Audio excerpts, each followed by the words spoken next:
তাহলে কি গল্পে কথাকে আর দেখা যাবে না?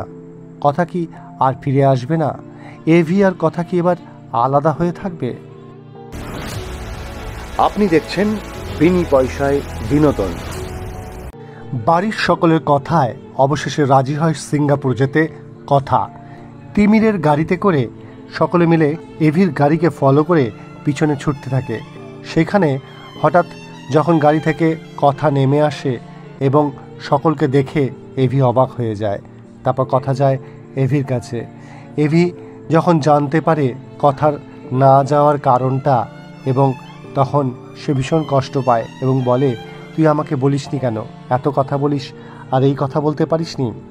সেই বলে কথাকে সে কোলে তুলে নেয় এবং এভি তখন বলে, লাগেজটা নিয়ে আয়, আমার গাড়িতেই তুই যাবি। এবং গাড়িতে যেতে গিয়েই সেই গাড়ি যেই খোলা হলো, গাড়িটি ব্লাস্ট করে এবং ছিন্ন ভিন্ন হয়ে যায় সমস্ত কিছু।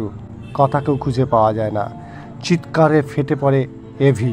এমন শক পেয়েছে এভিরও জ্ঞান ফেরেনি। তাহলে কি গল্পে কথাকে আর দেখা যাবে না? কথা কি আর ফিরে আসবে না?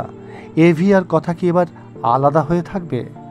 এই সমস্ত প্রশ্নের সঠিক উত্তর জানার জন্য দেখতে থাকুন বিনি পয়সায় বিনোদন, আর সাবস্ক্রাইব অবশ্যই করতে ভুলবেন না।